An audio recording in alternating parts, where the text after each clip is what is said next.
Welcome to the WOD Pod. Join me as I sit down with CrossFitters, fitness experts, top coaches, professional athletes, and other well-known gym goers to listen to their journey through fitness.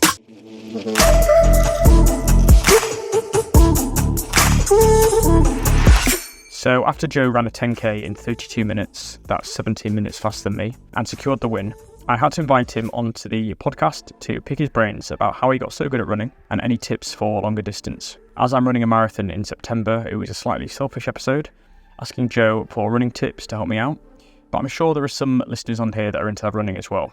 Joe is now coming to break the course record at a Parkrun near you. Enjoy this one. Right, Joe, a big welcome to the WOD Pod. I appreciate your time making a trip over to the garage gym.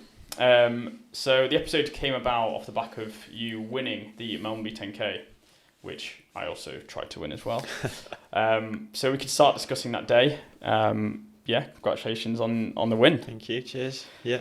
How did you find the run? Like what? It was a good run. It was fairly flat, which is always what you look for a race. We spoke a little about it earlier, didn't we? Had a laugh because I did the race, but I also took a wrong turn in the race. So I started going back on myself at one point, which you don't need to rub it in more that you ran off course and still won. Yeah, I know. I probably wasted a bit of time that, but yeah. No, so we went out at the start. There was a group of about 5 of us at the front. Just about 3:10 per k. We'll go with. Yeah, because I saw when I ran. Obviously, you came back and you ran the other direction to the way I was running because you were that far ahead. But there was definitely like a running club of like the same club. Yeah, I don't know which one it was. I can't remember off the top of my head, but there was like maybe 3 or 4 of them, and then you. Yeah. So I was the outsider in the group, I'd say, with my little blue vest on. But did you lead the whole way? No, I didn't actually. It was about 7k that I took the lead, so I let them do most of the work. To be fair, as you do, Is that a thing in running where there's almost like a slipstream, so you just sort of sit behind someone? Yeah, definitely, yeah. And the guy who took it out of the front, I was a bit wary of him because I'd heard about him before. Right. So he won it the year before, I think. So I knew who he was, so I was like, well, he's probably going to go quite fast because his PB's like quicker than he ran on that day. So I was I'll just stick in behind him, see what I can do. And then he blew up basically. He took it out about 2k. He put in a real effort and then died basically. So we caught him back up, overtook him. Then there's about 3 of us who pushed on from there. So he flew off at the start. Yeah. You caught him up around 2k, and then you stuck together till about 7. Yeah. And then at 7, did you think, right, now's my chance? Yeah, pretty much. Send it for the last 3. Yeah, basically. And were they behind you close or what? I could hear one, I started to pull away a bit. Yeah. So I don't know, 10 meters, 20 meters, 30 meters. But this was I could still hear him behind me, and I knew he wasn't going to give up that easily. So I had to keep pushing hard. And how far was he behind at the end? At the end, I think it was 20 seconds, something like that. So I pulled away a bit at the end. That's a pretty confident win on a 10k. 20-second time. No, it was quite nice. And that was your PB 10k? Yeah, it was. So my PB before that was 32:30. Yep. So then this one was 32:09. So a good 20 seconds off, which isn't too bad. That's crazy. Yeah, because I've been doing a few part runs, and I'll finish it in around sort of 24 minutes, and then people are coming in at around 32. Yeah. So it's just crazy that's like a fairly okay slow 5k, but you're doing your 10k in that time. So yeah.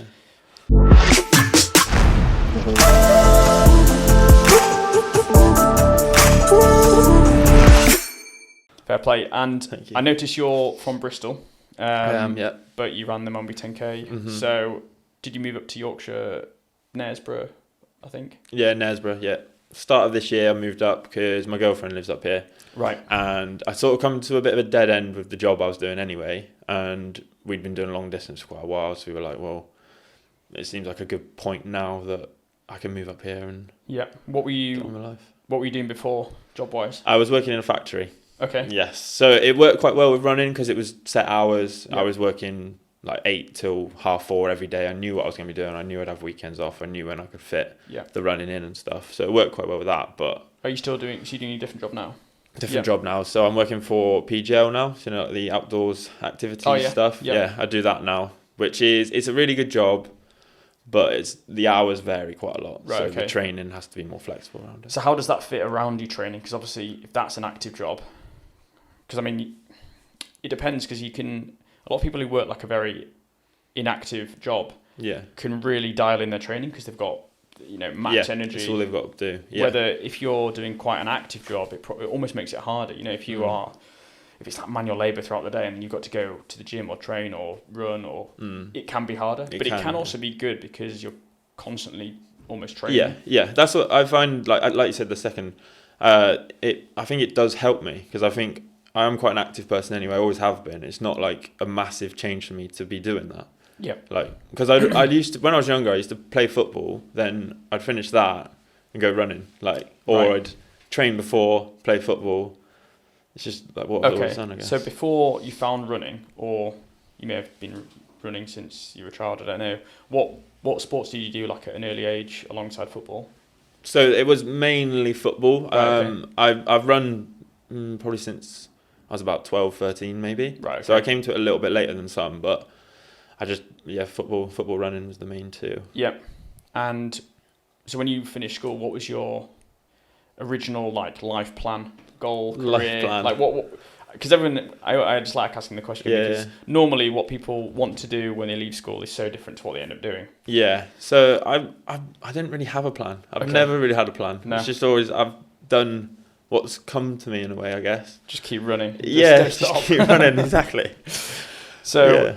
Yeah, so obviously you started running 12, 13. Were you taking it seriously from the start, or have you just done it as a hobby, or? At the start, it was definitely just a hobby. It was like a socialising thing with my friends. I probably didn't take it that seriously until, I went to uni. That was 4 or 5 years ago now. Yeah.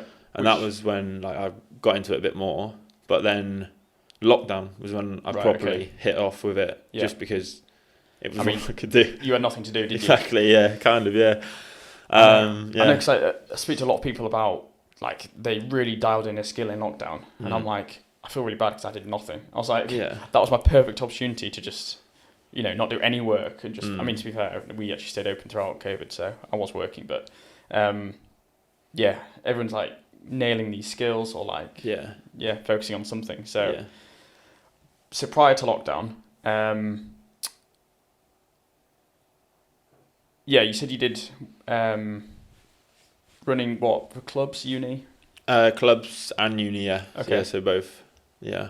Did you join a club at uni? Or were you it was the uni running club. Right, okay. So and is it an official thing, or is it just it was kind of official. When I was there, it wasn't a proper built-up club. It was you'd turn up. It was more like a social kind of running. Yeah. Club. And did you do any athletics? A little bit. Yeah. What? But I've always competed in 800s, 1500s, that kind of stuff. And then I used to do javelin as well. Right. Just weirdly random. Was kind of good at it, even though because your 1500s slow twitch fibers. Exactly. Long distance. Yeah. Your javelin's high twitch. It's completely max power. Different. Yeah. I suppose, at that age, or at younger age, you can do a complete mix of sports. I did swimming and 1500. Yeah. I think I only got in the team because no one wanted to do them. I wasn't good. I'm not built to be a long distance runner at all. But I think at school you can just do a lot of different things. Yeah, definitely. Basically, I stopped doing swimming when I got to about 16, when all the other guys were 6'2", and their arms were longer than their knees, and I was just I'm not beating you. No matter how hard I try, no matter how good my technique is, I'm quitting. So. Yeah, probably similar scenario with your javelin. Probably thought. Yeah, then people started to actually bulk up, and then I was powerhouses. You're just out of here. That's not for me anymore. Yeah. So, in terms of your running now, so lockdown. Yeah, talk me through how you've gone from it being more of a hobby to how you take it more seriously. So I was quite lucky in lockdown because I've got a younger brother who's run as well, and he's I don't want to say he's better than me because he's not better than me. But is it close? It is close, yeah. He's a very good runner, and he probably took it more seriously than me before I did. Right, okay. So then when I was at uni, obviously I wasn't taking it seriously. I wasn't around him as much. But then going back at lockdown and seeing like what he was doing, I'd be like, oh, well, if he's doing that, I'm going to do that, because it's just like friendly competition, isn't it? Yeah. So I was seeing him go out on these runs like every day pretty much. And I'd be like, well, I'll join you. I'll come with you. And then it was like, got into the routine of it, and here we are now. You've not really got out of it. Exactly, yeah.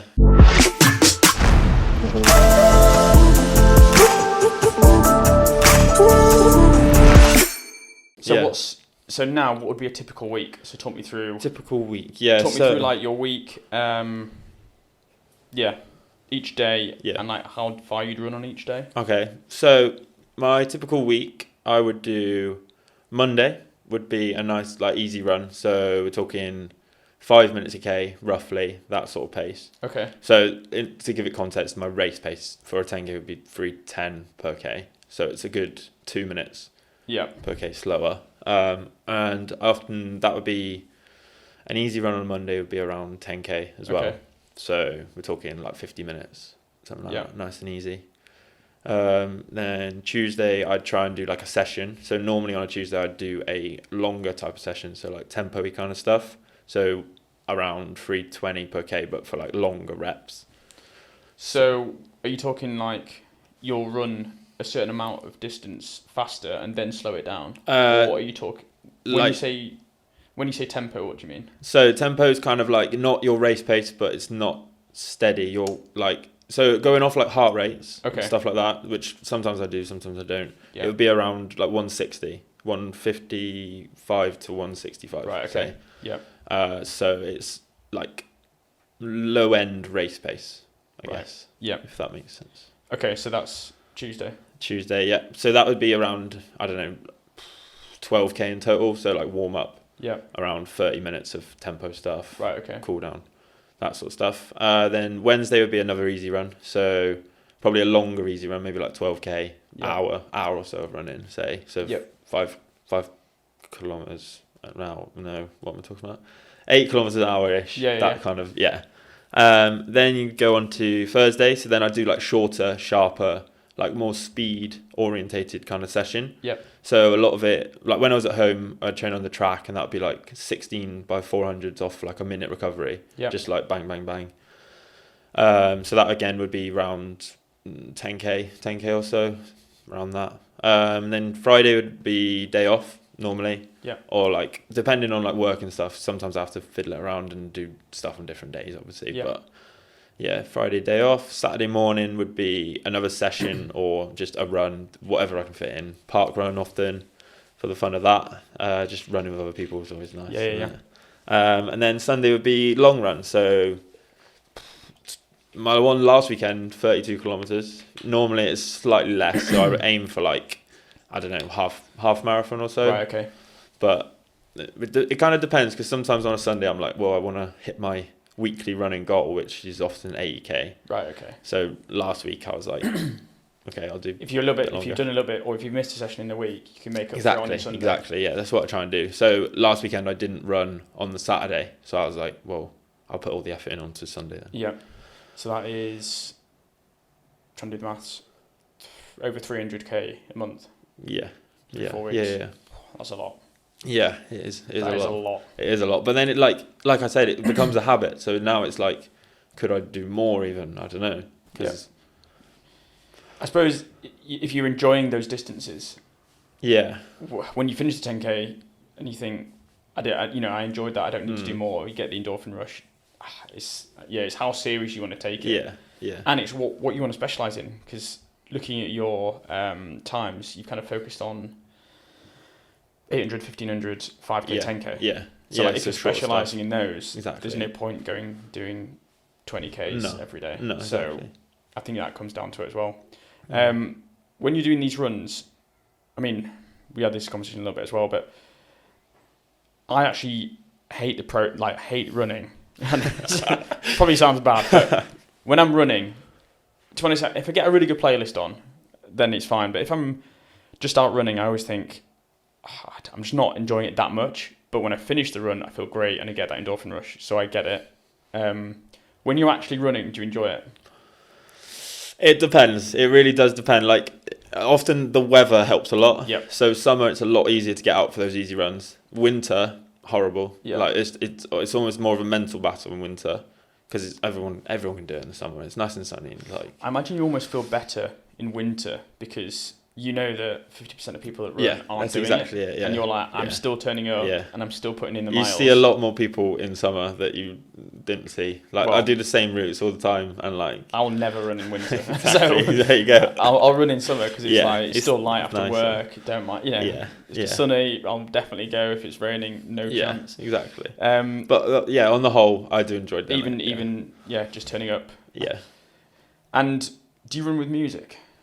For my easy runs, like most of the time, or like a podcast or something like that. Podcast, yeah. Especially those long runs on a Sunday. I don't think I could do them without some kind. But that's the other thing is, I struggle to do anything more than 5k without music.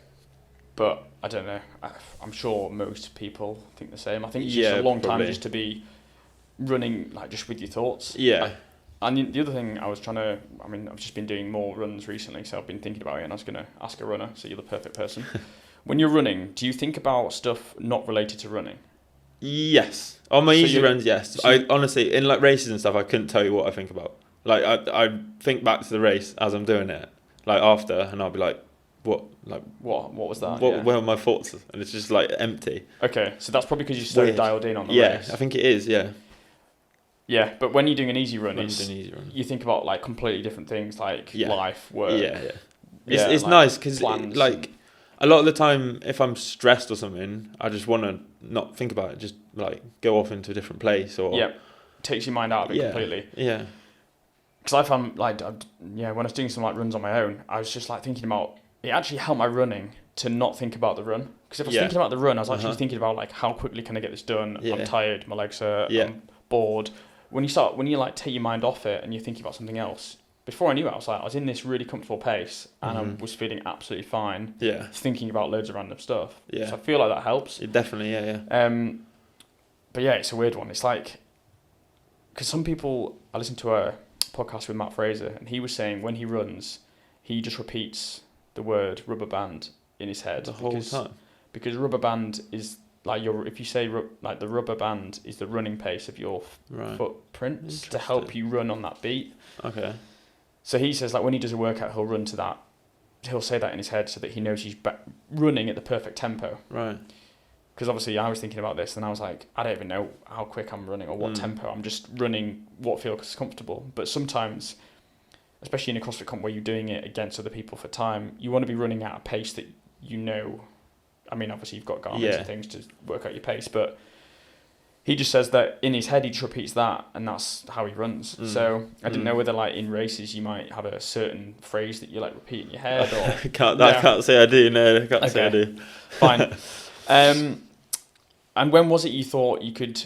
I mean, obviously lockdown was kind of like the initial thing, but when did you think... I mean, are you looking to take this to the next level? Or are you just enjoying it? I'm enjoying it as I'm doing it at the moment, but obviously like there's always that scope to improve, to always get better and to like go to that next level. But I feel like when you've got people who do this, like obviously that you had that running club, you had 4 elite runners who do it, take it seriously, and you turn up and beat them in the Melmerby 10k.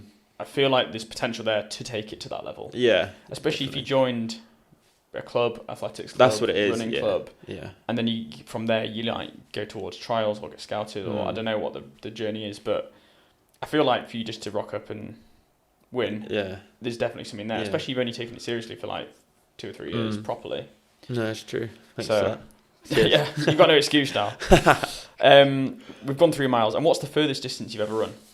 Well, funnily enough, it was actually only last weekend. That 32 kilometres is the furthest. That's the furthest you've run. Because I don't tend to run far. Because like you say about distances, I've never trained for a marathon. I haven't done a marathon, but I want to do one. But I'm not in a rush to do one. So.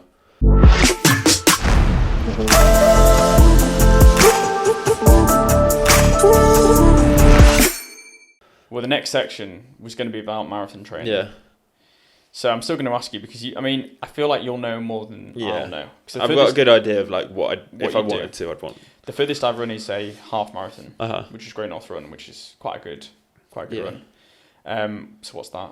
20 21. Yeah. So what do you do on Sunday? 30? 32. Right, yeah. okay. So it's about 10k short of a marathon. Right, okay. So let's say you're running a 30-kilometre run. Mm-hmm. For you, it might be different to me, but say if you were giving advice to a lower level runner, because I'm sure there'll be plenty of people listening that aren't as quick as you at 10Ks and 15, 20Ks. If someone was doing a 30k run, what would be like your advice for a longer distance run? Or what do you do differently that you wouldn't do for a shorter distance?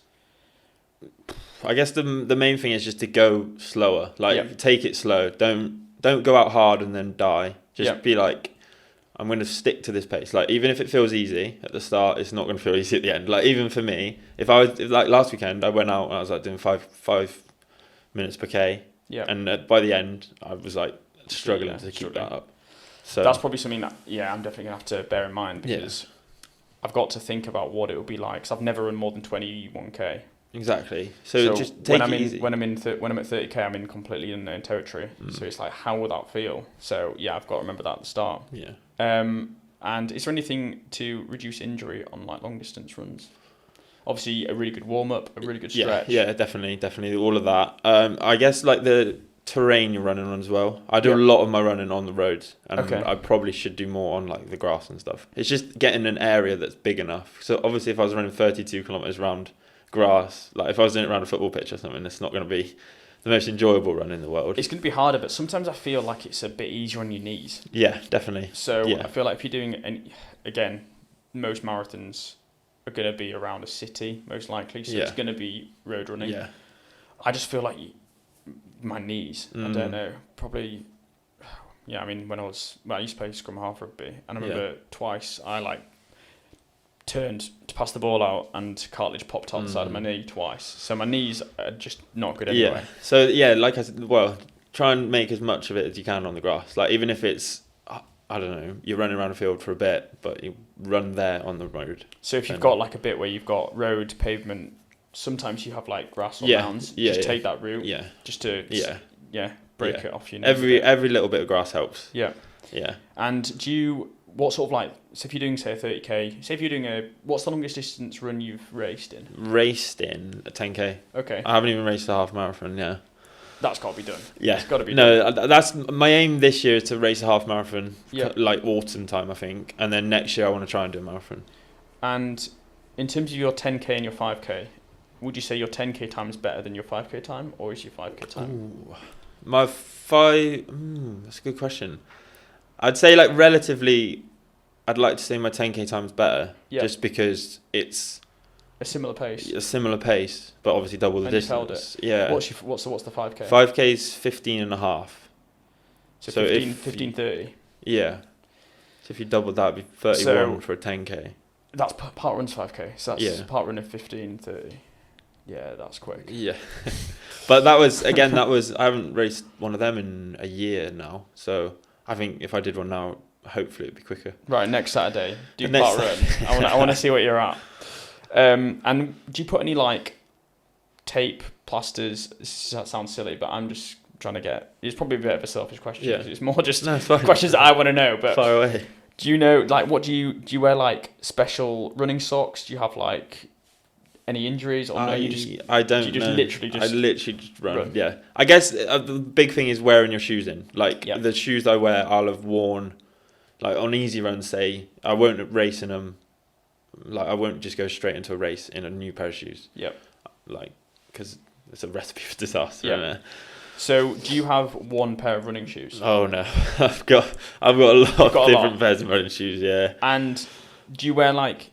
So, is it a case of you wear one in, you wear it, you like run in them, or do you run in the same run for like a race as you would for like a slow? No. I've got a pair of running shoes that are more cushioned for easy runs, just because that would take the weight off the knees as well. So I guess that's another thing to look into.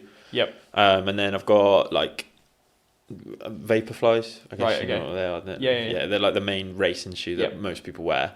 Fine. So that'll be my racing shoes. So you have like a racing shoe and then an easy run, and then everything in between as well. Oh, okay. So I've got like shoes I'll run sessions in. So like more supportive but not as aggressive. Yeah. Because like with Vaporflies, they've got that carbon plate, so you're like up on your toes. So it's like a lot of work for your calf. It forces you forwards. Yeah. So it's a lot of like on your calf. Yeah. Pain basically. Okay. But when you're doing training and stuff, you don't want. Like no, you don't want to be running. You wouldn't run the same style in training as you would in race. Exactly. So. Yeah. Okay. And I'm guessing all of them are like ridiculously worn in. Yeah. Fine. Yeah. I probably need to start wearing mine in then. Yeah. Any kind of like final comments on long distance running? Or what? Any tips or anything? Or you the main thing is just try and enjoy it. Like if you're going out for a run, don't push it to the max. You're not going to get much more benefit from pushing it as hard as you can as you are than just being on your feet out for like, I don't know, 20 kilometers. So so basically know when to stop. Yeah. Because like a lot of the time people just try and see how far they can run. Yeah. When you get to the point of either discomfort, pain, or you're not enjoying it.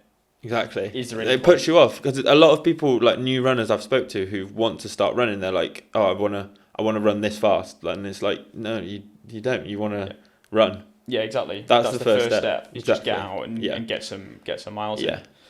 I know a lot of it. In the last episode we were chatting about goal setting, and it's like people set ridiculous goals and then find it really frustrating, or just get put off by the sport because they don't achieve it. And it's like you need to set something so realistic and small so that you get that win, and then you can't continue. Exactly. Final question on marathon running. I've seen a lot of people run marathons in those arm sleeves. You know, like that. It's like a lycra sleeve that goes up to there. Do you know what they're used for? The look. Do you think? Is mainly, it just I do have a pair. I actually lost my pair, which is quite sad. But I had a pair. I only wore them because I thought they looked cool, really. Yeah. And actually, sometimes it was more to keep my arms warm, but not my body warm. So like they're kind of like an undershirt, but just for your arms. Okay. So they keep your arms warm. Because I suppose if you do have I suppose you could then have like a really thin vest and wear those. Exactly. So you're like warm, but if you're wearing like full lycra, you could always essentially, if you got really hot, take them off and still have your vest on. Yeah. Okay. So it's more for like warmth and possibly. I suppose if it was cold, you just wear it like a full thermal layer. Yeah. Okay. I didn't know if there was like anything specific or like it was good for like I don't know what I thought it was for. Yeah. Okay. Well, I don't think I'll be getting them then. I thought there was some like benefit to it, but if there isn't, I won't wear them.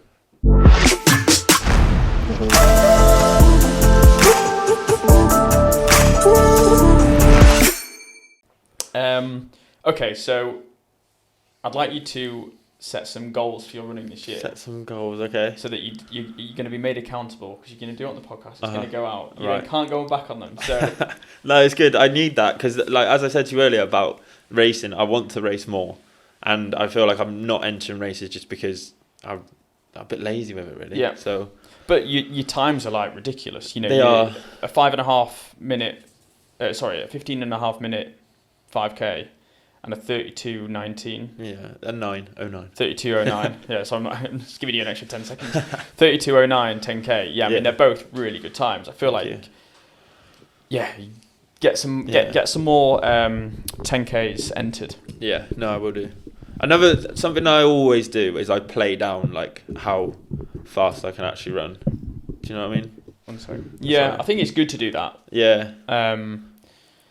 But then at the same time, like if you know you've got some good times, enter some more races. I normalise it a lot to people, but which is good. Like good to be modest, but then at the same time, like if you know that you've just won a 10k against I don't know how many people entered 350, of which most of them were club runners. Yeah. I feel like if you're at that level, it's like right, let's get some more entered. I feel like that will probably motivate you more as well, like getting some more wins. Yeah. So I want you to do Parkrun in the next 2 weeks. So either next Saturday or the Saturday after Parkrun, and then see what your 5k's at, and then sign up for some local 10k's. I will do that. I want to see some wins. I want to be the reason you're getting all these medals. And then any like personal goals outside of running? Outside of running, well, that's a good question. I want a proper permanent job because the one I've got at PGL at the moment is seasonal. Right, okay. And I need something that I want a career in. Yep. Basically. Find a career job. Yeah, because then it does also make it easier that if you start on that career route, you can then properly dial in your training. Yeah. If you know that it's going to be fixed, I'm going to be in this industry for the next, say, 4 years, whatever you go into. And then, you can really tailor your training around that. Yeah. What are your thoughts on carb powders and electrolytes? Well, this is a very good question because I'm not someone dialed into like nutrition and stuff. Yep. I've never really focused on it, I'll be honest. And because obviously, electrolytes is a huge one. I think personally, any sport where you're working out or training or exercising for a long period of time or anything over probably 40 minutes, you're going to be sweating regardless. Especially when it comes to like long distance running, like the amount of sodium chloride but they're the main two really. They're the main electrolytes you'll lose through sweating. You can lose like 0.5 gram of sodium. Really? Yeah. So it's essential because people obviously like finish training and then they go and drink loads of water, but the water's not really rehydrating you because you've lost so many electrolytes that you need to then help hydrate you. So I'd say electrolytes are really key, but it's obviously working for you, not taking them. It is, like you're doing something right. But then it's those marginal gains, isn't it? Yeah. So like, if I was doing that, would I recover quicker? Would I feel better the next day? Exactly. Like the amount I do it, I probably should take it more seriously. And you could be looking at your Sunday run and go, okay, I'm doing 25k. I'm gonna take my electrolytes after because then I can train on Monday and feel fine. Exactly. So that's probably going to be your hardest days, Mondays, when you've just hit a long distance run. It is. It definitely is. Yeah. And then you've got to get up. So well, I guess that's like a goal then that I could say. Just dial into my nutrition more. Focus on nutrition. Recovery. Yeah. Recovery must be a huge one in running because like I know in CrossFit it's huge. It's like we've got all these apps like GoWOD, ROMWOD, and it's all like if you're not doing those, you just feel broken all the time. So I feel like running's definitely. Especially like calves and leg muscles. Yeah. For me anyway, probably because I don't run enough, but I'm always feeling so fatigued that I have to be doing like stretching, foam rolling. Yeah. That was kind of one of the reasons I wanted to bring out an electrolyte, which I'm going to do probably next month. So nice. I'll send some your way. That'd be great. You've got no excuses not to be taking your electrolytes. That'd be perfect. And then what would you say to? Because obviously you went from being like a medium level runner to the way you're at now. What would you say? What would you say to someone that was listening that thought, okay, I want to take running more seriously? What do I have to do to get a good time? Like, what would I have to do to get your 10k time? The main thing is getting into a routine of it, doing it as much as you can, pretty much. Okay. To start with, obviously, you don't want to do it every day because you want to have those recovery days. But once you get into a habit of doing it like I have, I can run the next day and it's almost... My recovery runs help me recover. Right, okay. So I can then train the next day and it's just like bang, bang, bang. Yep. It's what I do. But when you're starting out, you want to keep it easy. You want to run as much as you can, not necessarily as fast as you can. You want to have that time on feet, they call it. So it's like you're building up your strength just by getting out there running. Because the thought of running 6 times a week at 10k plus each run, I couldn't do it. Yeah. Well, I could, but I would at the end of the week I'd just feel horrific. Exactly. So I guess I'd have to build up to that gradually. Don't go. Don't go. Oh, I'm going to run 80k this week. No, definitely not. You want to build up gradually. So it's one of those where it's like to begin with, it's just run as much as you can without feeling really fatigued in the week. Yeah. So I suppose that'll be different for everyone. Yeah. But okay. So so it's just basically up your volume or up your frequency of training. Yeah. From whatever you're doing now, but just keep it manageable. Keep nice and gradual. Yeah. Another thing I'd say was like trying to get out with other people. Try and make it like a social thing. Yeah. So like, are you doing a lot of runs on your own at the moment? Or all the runs that I've been doing for my marathon prep, not loads, but the ones I have done, it's just put headphones in and run. Yeah. Yeah. So that is a good way to do it, but I suppose if you made it more social. Like yesterday, the reason why I did the Total Warrior with a friend was because I wanted to A, see him, B, it also there was obstacles, so it made it a bit more engaging, and it was a good way of doing 12k, and it felt like I was just kind of having a bit of a laugh with a mate. Yeah. So it was still, again, like you said, getting miles in without actually making it a bit boring.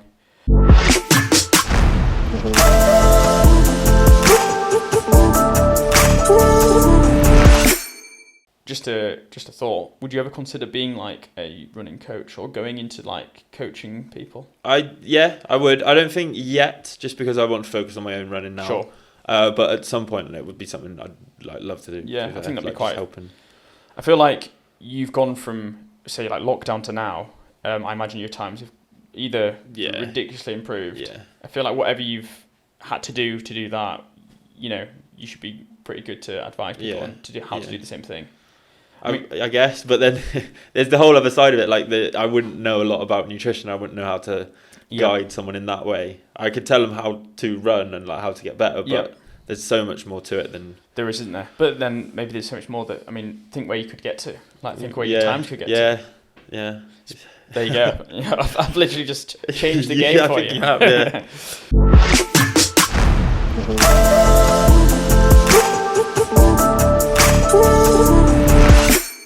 I'm going to finish with some rapid fire questions. Yeah. First question.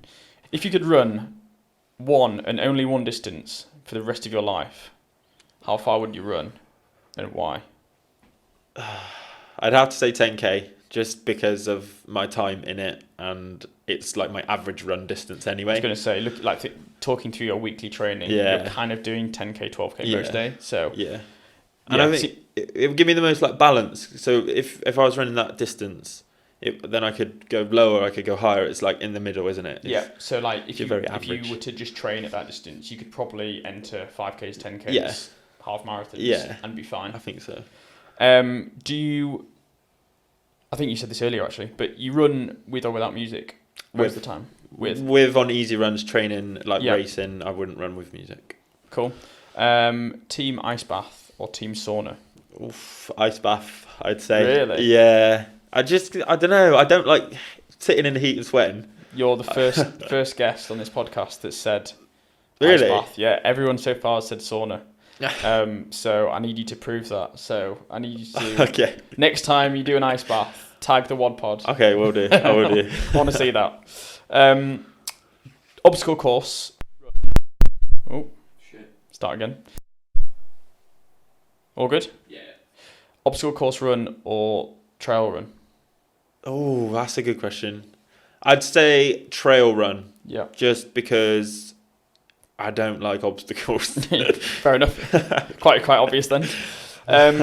Running shorts, so short shorts or those long like lycra shorts? Oh, see, this is a good question because I do wear both. Okay. It kind of depends on the season, I'd say. So in summer I'd wear short shorts. In winter I'd probably wear like half tights. They're called. Yeah. Is that what they are? Yeah, like half tights. It's like it's almost like cycling shorts. Essentially. Yeah. What would you wear if you were doing a long distance run? This is just for me. I need to know what. Short shorts. Would you? The longer the distance, I think short shorts. Okay. Shorter. I feel like I run quicker if I'm wearing like lycra for some reason. It's like a mental thing. I don't know. Okay. Right, short shorts it is. And what's the most listened to genre of music? Oh, drum and bass probably for my runs. I think that as well. I think it's a really good BPM for running. Yeah. I feel like when you run because if you run like to house, you're always running a bit off the beat. Yeah. Where the drum and bass, you can hit the same beat every time. Yeah, I'm glad you said that because I've literally said this to so many people about running. I'm like, always listen to drum and bass because it just like fits really well with your running steps. It does. I don't really like it normally, but when I'm running, it's like when you're not, you're like, what is that? I stop running. I'm like, oh god. I'm like about listening to that about to cross the road or something. I'm like, hang on, what? What's this? What's your meal before the night of a race? Oh, there's a question. It really probably pizza. I'd have to say pizza, just because it's a good mix of everything. Or like tuna and pasta bake. Nice. What would you run? Would your meal vary between a 5k race and a 10k? I don't think it would. No. What I'd about if you were doing more? If you were doing so you'd eat the same thing but just more of it, perhaps. Okay. Yeah, and it would be like lunch and dinner would be like pasta and probably more pasta. You'd eat high carbs both days. Because I know the Brownlee brothers, before they do any like triathlons or half marathons or marathons, any race, whatever they do, pretty much, they always eat like jumbo fish and chips. It's just like the chips is just like so many carbs, but high in fat. Like I suppose it's just energy. It's everything you need, isn't it? Yep. And do you have a favourite protein bar? If not, what's your favourite chocolate bar? Ooh. Do naked bars count as a cereal bar? Or like? Nah, that counts. Yeah, I'd go with them then. The blueberry muffin ones. Blueberry muffin, I was going to say that. That's definitely one of my favourites. And what's one thing that people won't know about you that's interesting or weird? Oh, you've got me on the spot here a little bit. I know, this is it. There's always pauses on this question. What do I do that's weird? I don't know. Actually, I can't think of anything. No, you can pass. Can I pass that one? Yeah, you can pass that one. And yeah, where can people find you for your running updates? So you've got a running page. I've got an Instagram, Joe Runs Miles.